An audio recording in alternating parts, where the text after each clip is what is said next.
All right, we're days away from the U.S. presidential election. The American election process is unique with its electoral college.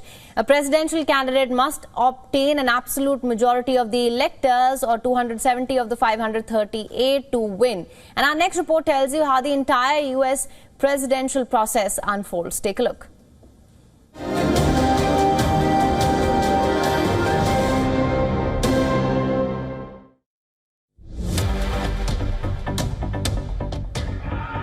I, Barack Hussein Obama, do solemnly swear.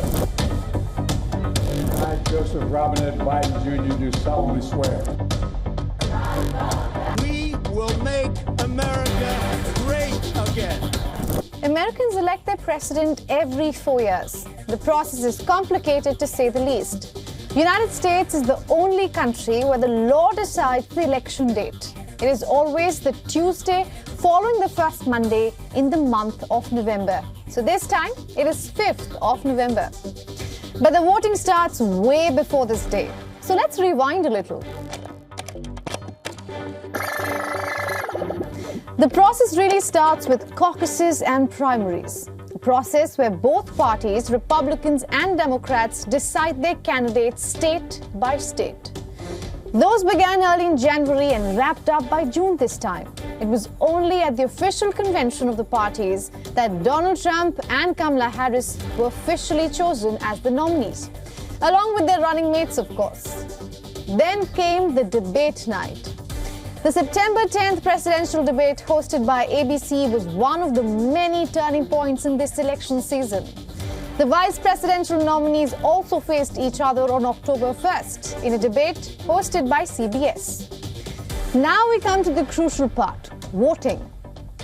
You'll often hear us say 5th of November is the D-Day. But the truth is, majority of the states start voting about 2 months before that.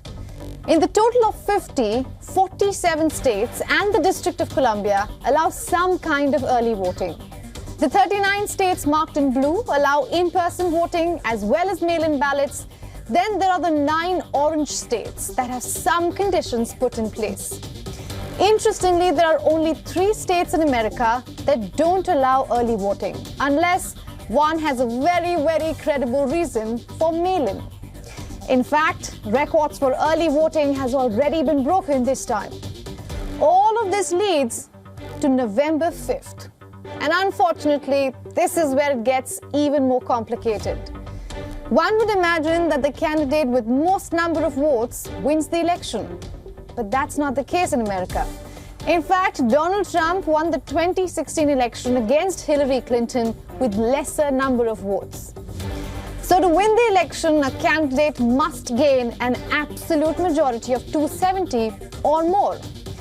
And to reach this mark, they need to get enough electoral college electors.